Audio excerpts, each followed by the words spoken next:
सगळे ठीकच असतात. तर माझ्या कुकिंग चॅनलमध्ये तुमचं मनापासून स्वागत करते.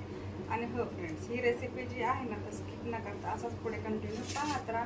आणि आज तुमच्यासाठी मस्त असे छान अशी रेसिपी घेऊन आलेली आहे. तर आपल्या चॅनल आतापर्यंत सबस्क्राईब केलं नसेल तर प्लीज माझ्या चॅनलला सबस्क्राईब करा आणि जेवढं होईल तेवढं शेअर करायला, लाईक करायला विसरू नका. चला तर मग आपली रेसिपी काय आहे ना, तर आज आपल्या रेसिपी स्टार्ट केल्याच्या नंतरच कळेल की काय रेसिपी आहे.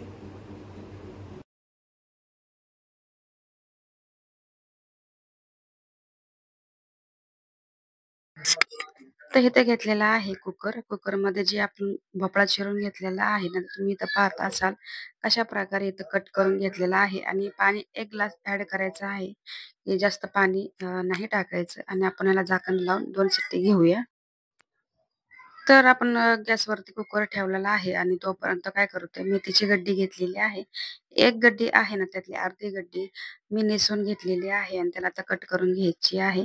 आणि तुम्ही दुसरीकडे पाहत असाल की आंबट चुक्काही आहे. ते पण आपल्याला काय करायचं, कट करून घ्यायचं आहे.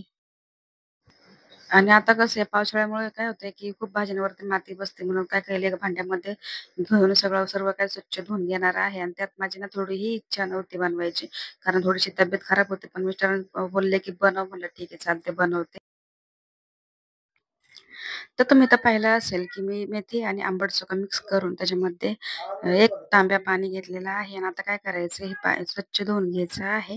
तुम्ही दुसरीकडे पाहत असाल की आपले जे आहे ना भोपळा, ते म्हणजे शिजून झालेला आहे. तर आता आपण काय करूया, एका भांड्यामध्ये काढून घेऊया. आणि तुम्ही इकडे पाहत असाल की जे टोमॅटो आणि हिरवी मिरची 5 ते 6 आहे. आणि 4 टोमॅटो आहे, तर ते धुवून वगैरे मी कट करून घेतलेले आहे. आणि जी आपली कोथिंबीर आणि आंबट चुका पण धुवून घेतलेला आहे. तर आपण याच्यामध्ये काय करू, कुकरमध्ये ॲड करूया. आणि जी डाळ पण आहे ना, ते पण स्वच्छ पाण्याने धुतल्याच्या नंतर सर्व काही टाकल्याच्या नंतर आता काय केले, तुम्ही जवळपास 1 तांब्या पाणी घेतलेलं आहे. कारण जास्त पाणी घेतल्याच्या नंतर फक्त पाणी राहतं, डाळ व्यवस्थित शिजत नाही.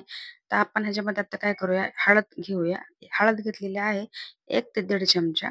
आणि धना पावडर थोडासा टाकलेला आहे, जवळपास मी ते घेतलेला आहे 1 चमचा. आता आपण सर्व काही मिश्रण एकसारखं करून आपल्याला झाकण लावून डायरेक्ट गॅसवरती ठेवून देऊया. आणि आपल्याला ह्याची 4 ते 5 शिट्टी घ्यायची आहे, म्हणजे चांगली शिजून रेडी होईल. आणि एक भांडं घेतलेलं आहे आणि त्या भांड्यामध्ये मी घेतलेले आहे चिंच. चिंच जास्त काही घ्यायची नाही, तर जवळपास अर्धी वाटी घ्यायची आहे. आणि नंतर आपण थोडंसं ह्याच्यामध्ये पाणी ॲड करून ह्याला भिजायला ठेवणार आहोत. आणि तुम्ही दुसरीकडे पाहता असाल की 3 ते 4 शिट्टी झाल्याच्या नंतर जी डाळ आहे ना आपली, तर पूर्ण एकसारखी मिक्स झालेली आहे. म्हणजे पूर्ण असा एकसारखा गाळ तयार झालेला आहे.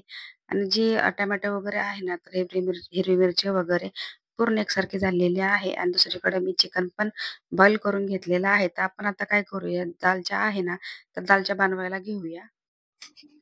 तर गॅसचा फ्लेम चालू करून त्याच्यावरती पातेलं ठेवलेलं आहे, जेणेकरून सर्व काही आपले जिन्नस आहे ना, ते व्यवस्थित बसतील. असं एक पातेलं घ्यायचं आहे. थोडंसं तेल ॲड करायचं आहे. तेल घेतलेलं आहे अर्धी वाटी. आणि इथं कांदा घेतलेला आहे. मी 2 कांदे चिरून घेतलेले आहे. कांदा जे आहे ना, तो गोल राउंड शेपमध्येच कट करून घ्या आणि त्याला लाईट गोल्डन होईपर्यंत असंच आपण परतून घेऊया. तर तुम्ही तर पाहत आहे की आपला जे कांदा आहे तो असा लाल गोल्डन झालेला आहे. तर आपण आता काय करूया, ह्याच्यामध्ये जे लसणाची पेस्ट आहे हे ह्याच्यामध्ये टाकून घेऊया.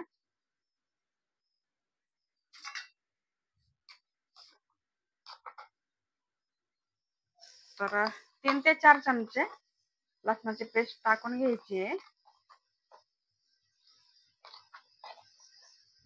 ओके. इथं आपण घेतलेले आहे 4 चमचे लसणाची पेस्ट. आणि 2 आल्याची पेस्ट घ्यायची आहे. आलं लसणाची पेस्ट मी काय करते, एकदमच करून ठेवते,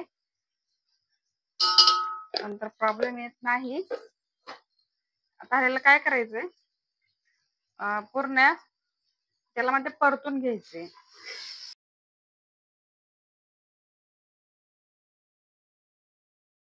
आपण हे आता काय करूया, होममेड घेतलेला आहे 1 चमचा घेतलेला आहे. आणि बाकी पण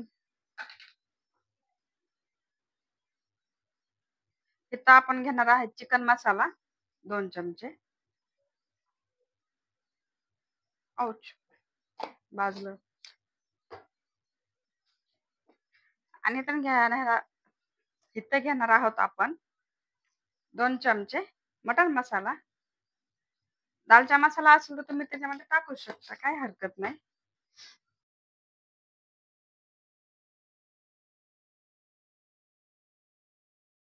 तर आपला जे मसाला आहे ना तो ऑलरेडी तळून झालेला आहे. तर आपण ह्यात हे पुदिना आणि कोथिंबीर आहे ते पण म्हणजे मसाल्यामध्ये टाकून घेऊया, कारण ते पण चांगल्यापैकी परतल्या जाईल. ह्याला स्वच्छ पाण्याने धुवून घेतलेले आहे.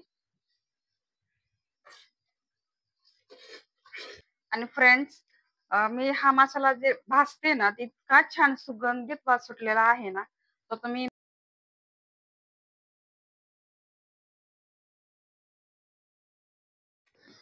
आणि तुम्ही आता पाहत असाल, की सर्व काही मसाले वगैरे टाकल्याच्या नंतर चांगल्यापैकी परतून घेतलेलं आहे ना आणि जी डाळ आहे ना, आता आपण टाकलेली आहे. डाळ जी आहे ना, मसाल्यामध्ये पूर्ण एकसारखं मिक्स करून घेतल्याच्या नंतर आपण इथं भोपळा जे आहे बॉईल करून घेतलेला आहे, ते पण ह्याच्यामध्ये ॲड करत आहोत. आणि आता आपण जे चिकन पण बॉईल करून घेतलेलं आहे, ते पण एक-एक स्टेप बाय स्टेप आपल्याला काय करायचं मिक्स करून घ्यायचं आहे. आणि फायनली जी आपण काय केलंय डाळ, भोपळा, चिकन सगळं आपल्या डाळीमध्ये ऍड केलेलं आहे. आता आपण काय करणार आहोत, की थोडीशी उकळी पण त्याला आलेली आहे. आता चिंचेचं पाणी ह्याच्यामध्ये ऍड करायचं आहे. आणि कन्सिस्टन्सी ह्याची परफेक्ट पाहिजे, कारण खूप असं पातळही नको, जेणेकरून भातासोबत खाता येईल. तर इथं मी चिंचाचं पाणी जे आहे ना, ते काढून घेतलेलं आहे. चिंच साईडला काढून घेतले. फक्त त्याचं पाणी घेतलेलं आहे. पाणी डायरेक्टली टाकू नका. जसं पाणी म्हणजे टेस्ट करा. जसं लागेल तसं तुम्ही पाणी चिंचेचं पाणी ॲड करू शकता. का खमंग वास सुटलाय ना, खरंच खूप छान झालंय. आपण ह्याला काय करूया, डाळ जी असते ना, पातेल्याला चिकटते म्हणून काय करायचं, सारखं त्याला हलवत राहायचं जोपर्यंत त्याला चांगली उकळी येत नाही तोपर्यंत. आणि माझा दालचा परफेक्ट झालाय. तर आता ह्याच्यामध्ये थोडंसं बटर आणि गावरान तूप मी ऍड करणार आहे, कारण मला ते पाहिजेलच. बिर्याणी असू द्या, दालचा असू द्या, गावरान तुपाशिवाय बटर शिवाय टेस्ट नाहीच. तर आपल्या दालच्याला उकळी आलेली आहे. तर आता आपण काय करते, बटर आहे म्हणजे बरंच घेतले मी, बटर आहे ते ऍड करते. आणि दुसरी गोष्ट मग आता जी आहे ना, गावरान तूप आहे ते गावरान तूप मला पाहिजे तेवढं टाकते. जर तुम्हाला टाकायचं असेल तर अर्धी वाटी टाका.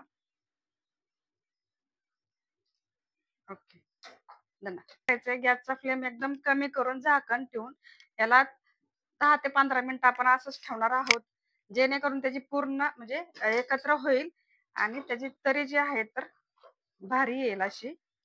आणि त्याच्यासोबतच ना मी काय केलंय, राईस बनवलेला आहे, मसाले राईस. मसाले राईस म्हणजे काय, गरम मसाला राईस बनवलेला आहे गरम मसाले टाकून.